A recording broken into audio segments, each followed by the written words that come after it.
Muy buenas tardes, muy buenas noches o muy buenos días, depende del lugar donde nos estén sintonizando. El día de hoy estamos en una transmisión más de Jus Animalum para Proyecto Grado Cero y nos encontramos en el marco de un evento sumamente interesante. Estamos hablando desde el otro lado del charco, ¿no? Estamos llegando a España, en el caso de Barcelona, para un congreso que es el segundo congreso global de derecho animal.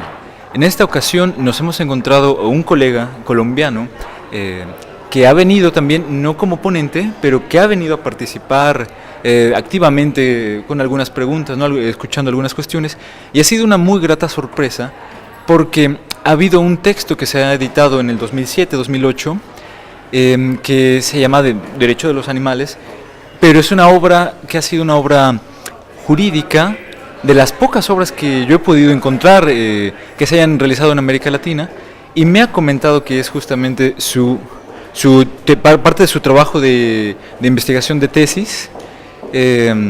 Bueno, no hay que retrasar más esta pequeña charla porque es muy importante saber cuáles las perspectivas que se están realizando del derecho de los animales, del derecho animal, del desarrollo del derecho animal, no solo en México ni en España, sino lo que se está realizando a nivel Latinoamérica. Ha habido un desarrollo muy importante de este tema, sin duda ha sido un tema que desde el año 2000 para acá ha tenido un desarrollo impresionante, tanto por curiosidad de parte de los alumnos, obra que nos ha llegado a Latinoamérica, muchas veces ha sido obra que hemos tenido que leer directamente del inglés, obras que ya se han empezado a traducir. Nos encontramos aquí con Ricardo Fajardo Martínez. ¿Cómo has estado? Cuéntame, ¿cuál es tu experiencia? Bueno, muy bien, muchas gracias por darme un espacio para participar del proyecto. Como lo decías tú, mi nombre es Ricardo Fajardo, yo soy abogado de Colombia de la Universidad Javeriana.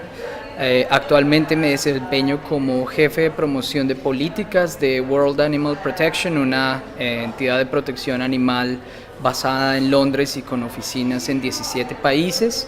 Y como Samuel lo indicaba, soy también el coautor de un libro sobre derecho de los animales que se publicó en 2007 por la editorial Legis en Colombia. Y que como lo indicaba Samuel es parte de mi trabajo como estudiante de pregrado de Derecho. Fue mi trabajo de disertación, pero logró ser publicado como un libro después por el valor académico que tenía. ¿Cómo fue este proceso en el que te acercaste al tema del derecho animal? Porque en México, como yo te menciono, cuando yo me puse a investigar en las tesis que podía encontrar en la Biblioteca Central, había encontrado quizá un antecedente sobre el antropocentrismo en el derecho ambiental, sí. O sea, cosas un poco marginales, pero no sé cuál es la perspectiva, cuál ha sido en tu caso. Sí, en mi caso el derecho de los animales llegó a través de la corriente utilitaria. Nosotros teníamos en nuestro currículo una cátedra de filosofía del derecho y en esa cátedra empezamos a investigar pues toda una serie de filósofos y de posiciones que en su momento podían ser interesantes para futuros trabajos, y allí conocí la filosofía de Jeremy Bentham, clásico utilitarista, y a raíz de eso y de un interés natural que yo tenía en el área de protección de los animales, comencé a trabajar con la persona que hoy es mi esposa, pero en su momento era una compañera de mi carrera. Ella también es abogada, Alexandra Cárdenas. Y nosotros empezamos a buscar los textos, empezamos a mirar qué información había.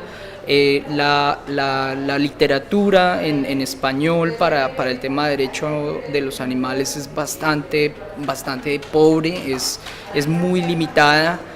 Nosotros teníamos acceso a las bibliotecas en la Universidad de Cambridge y acceso a materiales en inglés, que fue prácticamente lo que basó nuestra tesis, y ambos compartíamos además un gran interés por los derechos humanos. Hay una conexión muy fuerte entre el derecho animal o los orígenes del derecho, la filosofía del derecho animal, si se quiere, y la filosofía de los derechos humanos, y precisamente en desarrollo de estas dos quisimos traer este tema como una propuesta un poco diferente al tipo de educación que estábamos recibiendo. Claro, el tema que tú mencionas ahorita, ¿no? La cuestión de la fundamentación, es un tema que nos lleva a muchos autores, ¿no? Que han tratado de fundamentar los derechos humanos. Podemos pensar en autores italianos. Luigi Ferrajoli no tiene mucho, ha tratado de estar fundamentando, ¿no? La fundamentación de los derechos humanos. Eh, Sin embargo, como tú dices, muchos autores cuando empiezan a hacer este trabajo de fundamentación no podemos dejar de ver ese vínculo con la cuestión de la alteridad, ¿no? Y en qué momento el otro deja de ser otro, ¿no? O es tan otro que ni otro es, Sí. ¿no? Se puede preguntar eso legítimamente. Pero la otra cuestión, y una de las cosas que yo podía ver dentro de las ideas de tu texto, era que tú mencionabas el reconocimiento de la subjetividad animal, ¿no? Sí, así Si es. algo había sido patente en lo que podemos conocer del derecho en relación a los animales, era una cosificación, ¿no? Era una objetivación, una negación de lo que tú mencionas ahorita es el derecho animal. ¿Puedes contarnos un poco más al respecto? Sí, por supuesto. Nosotros, como lo venía diciendo, veíamos que había un paralelo entre estos orígenes y veíamos, por ejemplo, que en la situación de los indígenas, puede ser como, por ejemplo, los casos del lago Alberta en Canadá, había una expropiación, si se quiere, cultural. Pero la expropiación que sucede en torno a los animales es una expropiación absoluta, si se quiere, porque no solamente estamos negando las condiciones de subjetividad que podrían tener otras formas de vida, sino que estamos de hecho utilizando, explotando estas formas de vida en una forma que están completamente negando cualquier posibilidad de subjetividad jurídica. Y el derecho, de hecho, se vuelve una herramienta prácticamente violenta de negación de esa subjetividad, al punto que es imposible casi encontrar legislaciones en el mundo que reconozcan que los animales no son sujetos, no son objetos, perdón, sino pues hay diferentes clasificaciones, pero siempre está este recurso de usar el derecho como una herramienta de violencia para distinguir los procesos de subjetividad jurídica entre uno y otro. Entonces, así como pasa en situaciones donde hay una supremacía de una jerarquía entre sujeto y objeto de derecho, en el caso de los animales nosotros vemos que esa jerarquía es absoluta y sucede, como lo dices tú, basada en un principio de alteridad, en el que la identidad como hombre, como humano, la reconozco en tanto sea capaz de negar o comprender negativamente la subjetividad de otro. Claro. Ese ha sido un tema que han tratado de desarrollar algunas críticas feministas. Yo puedo recordar un texto de Sexual Political Myths, en el cual se menciona, o también Derrida lo menciona, estamos creando una varonilidad, ¿no? Una virilidad es la palabra, una virilidad carnívora, ¿no? Sí, sí. Una virilidad que es brutal, ¿no? Es violenta y que no se ha reconciliado ni con el sexo femenino y no se ha reconciliado con la naturaleza ni los otros habitantes, ¿no? Ahora, no sé qué hayas pensado durante tu investigación, pero quizá una de las figuras que ha sido muy importante haya sido el mismo Charles Darwin, ¿no? Sí. Al romper los dogmas en los que muchas tradiciones filosóficas se basaban de decir el ser humano rompe, es un parteaguas, ¿no? Entre los seres que habitan el planeta, el ser humano es un parteaguas, ¿no? Y Darwin de repente viene con una tesis en la cual dice, bueno, las diferencias son de grado, ¿no? Aquí no hay cuestiones ontológicas abismales, sino que venimos hermanados, ¿no? Es una cuestión muy curiosa. No sé qué piensas tú de los avances que nos puede ir dando la ciencia, como la etología, las ciencias cognitivas, ¿cómo deben o están impactando al derecho? Sí, por supuesto, y en el tema de los derechos animales es aún más latente la interacción entre la ciencia y el derecho. Una de las maneras o de las formas en la que nosotros podemos entender la forma en la que el derecho sugiere que uno haga una partición entre hombre y animales, precisamente porque el animal no tiene ciertas capacidades, porque el animal no se puede expresar, porque el animal no puede usar herramientas, no tiene lenguaje, etcétera, etcétera. Pero la ciencia de lo que es una palabra que ni siquiera tiene un reconocimiento por la Real Academia, la sentiencia animal, nos está empezando a mostrar que los animales de hecho tienen capacidad para sufrir, para sentir, pero más que eso, tienen también capacidades para tener emociones positivas, placer, risa, juego. Y la ciencia nos está dando estas herramientas y cada vez se hace más complejo definir científicamente las diferencias entre hombre y animal. Partamos del hecho que genéticamente la diferencia entre un gorila y un humano es, o mejor, el ADN que compartimos con un gorila es del 98.5%, entonces genéticamente la diferencia es mínima y cognitivamente hay pues muchas corrientes que están partiendo de la idea de, por ejemplo, como un chimpancé que es capaz de comunicarse, que es capaz de ser prácticamente autónomo, que tiene lenguaje, que puede usar en común con los hombres, cómo esto se diferencia de las peticiones de una subjetividad jurídica con un infante, un bebé o una persona que esté en un grado de coma o completamente incapaz de responder y totalmente dependiente de otra, no sé, de una máquina o de otra persona que lo esté manteniendo. Entonces, creo que la ciencia de hecho nos está dando esta respuesta. Ahora, la otra forma en la que la ciencia es muy importante en esta discusión es porque la ciencia da una línea limítrofe entre dónde debemos de tener el reconocimiento de derechos. Yo no creo que ningún autor esté en este momento en filosofía del derecho animal trabajando para darle derechos a todos los reinos animales, sino que precisamente basado en esta capacidad de sentiencia, en esta capacidad de sentir dolor, podemos saber que hay unos animales a los que tienen una capacidad de experiencia en el mundo positiva, y es aquí donde se traza la raya. Hasta ahí van los derechos, no puede ser un reconocimiento, digamos, a una mosca, porque pues no tiene la misma capacidad científicamente demostrada para sentir. Entonces nos da una conversación muy importante los elementos científicos para trazar la línea en el derecho. Sí, porque también hay que señalar que no es como propone Albert Schweitzer, no es una reverencia por todos los organismos vivos, porque incluso en dado caso, ¿no? Hay un ejemplo que critica a Tom Reagan respecto de Albert Schweitzer. Si hiciéramos referencia por todas las formas de vida, bueno, también tendríamos que respetar en dado caso los tumores, ¿no? O alguna otra cuestión que, como tú bien mencionas, ya no calificaría entre esta división que es muy importante, ¿no? La capacidad de tener o de reportar, de ser consciente, ¿no? De adquirir estas experiencias que no son solo negativas, sino o sea, algo que puede recibir lo negativo también lo puede recibir positivo, ¿no? Exactamente. Una capacidad, una potencia para, digamos, algo placentero como para algo negativo. Ahora, en este sentido, después de que realizaste este libro que ha llegado a México, nos ha llegado en Editorial Legis, ¿en qué te has desenvuelto después? Sí, yo dejé Colombia en el año 2007 y vine a hacer un máster en Derecho, en Teoría del Derecho en la Universidad de Birkbeck en Inglaterra, en Londres. Y de allí estuve trabajando, luego de terminar mi maestría, estuve trabajando 2 años con una organización internacional de derecho animal. Su nombre es Animal Defenders International. Con ellos tuve la oportunidad de trabajar en lo que en Inglaterra se conoce como campaigning work, trabajo de promoción de campañas, si se quiere, y un poco también con trabajo de investigación.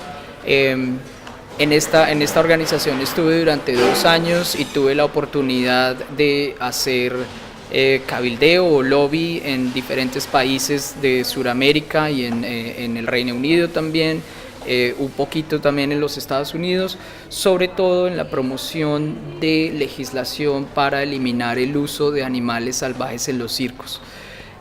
Luego de eso, de mis 2 años en esta organización, pasé a otra organización también de protección animal, la Sociedad Mundial de Protección de Animales, WESPA por sus siglas en inglés. Hoy cambiamos el nombre hace apenas un mes, ahora se llama World Animal Protection, y allí me desempeño como jefe de promoción de políticas públicas.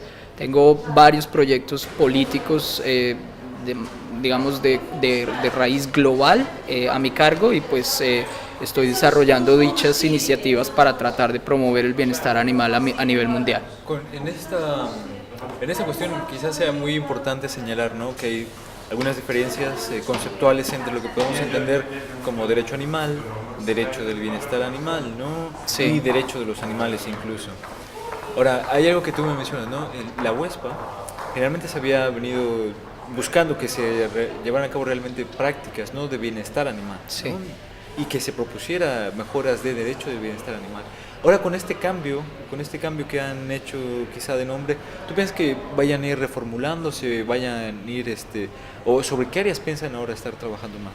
No, yo pienso que realmente el cambio obedece más a un afán de mostrar más directamente de qué se trata la organización y cuando nos llamábamos la sociedad protectora, estábamos basados en un modelo de acuerdo con el cual servíamos como una organización, digamos, sombrilla para organizaciones en diferentes lugares del mundo que estaban o hacían parte de esta sociedad. Pero la organización abandonó este modelo hace algunos años y ahora está desarrollando las campañas de manera propia, sin depender de las organizaciones que estaban en diferentes países. Pero yo creo que el mensaje central de la organización sigue siendo el mismo: la defensa de la protección de los animales, y pues asumo que la audiencia pues del programa tiene un buen entendimiento de las diferencias entre derecho animal, derechos de los animales y bienestar animal. Nosotros, la organización, es una organización de bienestar animal y promovemos esta corriente a partir de diferentes iniciativas. Probablemente la más importante, la Declaración Universal sobre Bienestar Animal, la DUA. ¿Qué año es esa declaración? No tiene mucho, ¿no? No, la declaración en este momento es un borrador. Entonces, el primer borrador salió más o menos en 1998. El último que tenemos es del 2011, con una pequeña adición que la Organización Internacional para la Protección de la Sanidad Animal le hizo en enero de este año, una adición mínima en realidad. El borrador es el del 2011. ¿Y por qué venimos con esta idea de borrador? Porque la idea es poder algún día llegar a que esta declaración tenga el mismo valor que tienen otras declaraciones universales, como la de derechos humanos o la de protección en contra de la tortura, y otras de este estilo en Naciones Unidas. Pero primero debemos acumular una cantidad de países que soporten la iniciativa, de manera que cuando se dé la discusión en Naciones Unidas haya un soporte unánime a la idea y la declaración pueda ser pasada. Entonces, por ahora no tiene un año, no sabemos exactamente cuánto tiempo va a tardar en llegar a Naciones Unidas, pero por ahora tenemos 47 países que soportan o que están dando su apoyo en principio a la iniciativa. Esto incluye países en Sudamérica, en el sureste asiático, en Europa. Incluso el Consejo de Europa invitó a los Estados miembros a apoyar la declaración en su momento.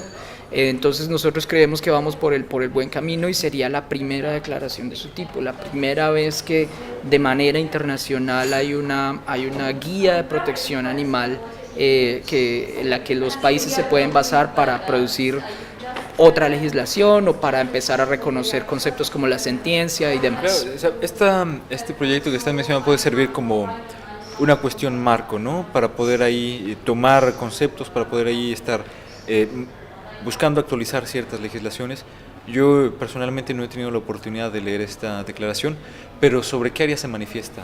Es básicamente una declaración que reconoce unos principios, y pues entre esos principios está el hecho de que los animales son seres sentientes y hace un pronunciamiento acerca de diferentes categorías de animales, como por ejemplo son los animales de compañía, los animales usados para el consumo humano, los animales en estado de naturaleza o animales salvajes, animales en cautiverio y demás. Entonces la declaración como tal es bastante corta, probablemente tiene 7 artículos pues una sección de considerandos o principios, y la idea es simplemente sentar una base mínima a partir de la cual los países puedan construir sus propios modelos legislativos.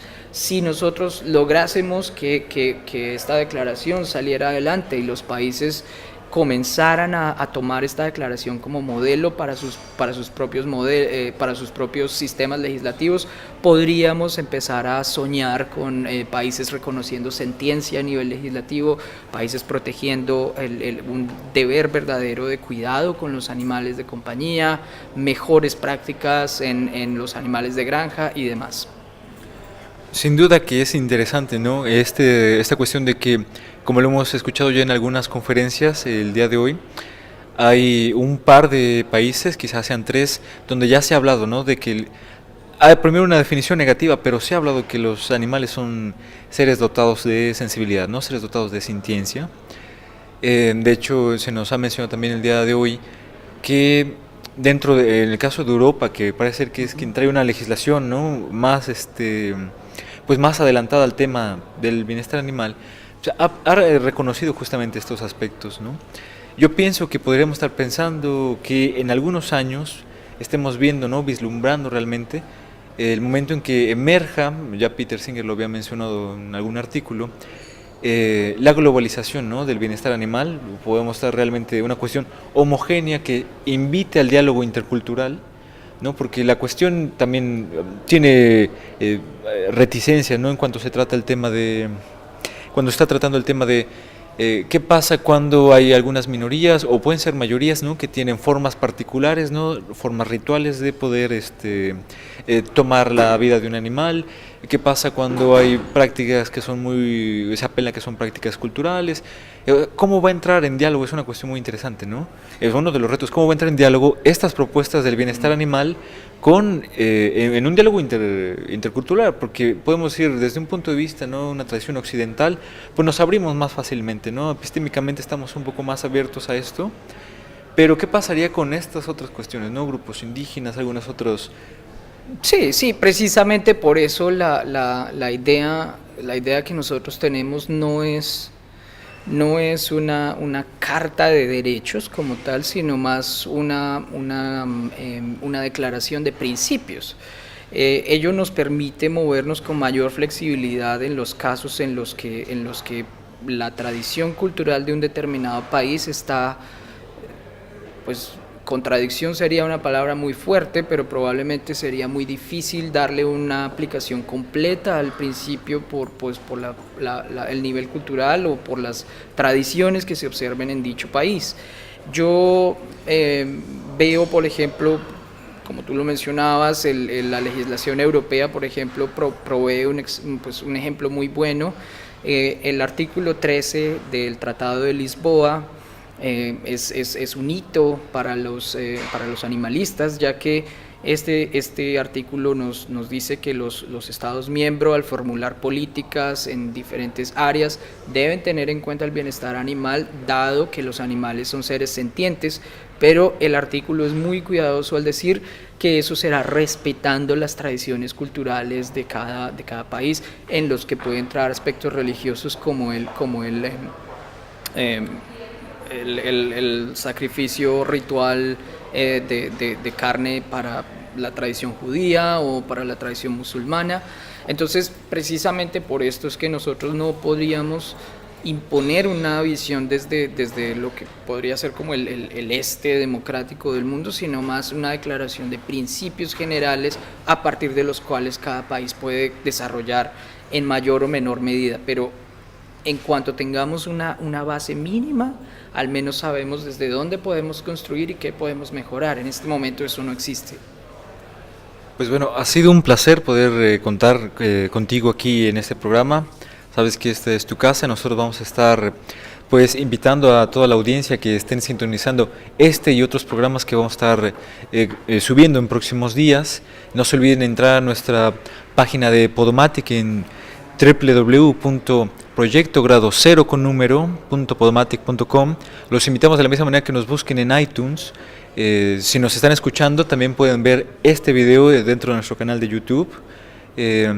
Y bueno, sin más por el momento nos despedimos y agradecemos nuevamente su preferencia. Hasta la próxima.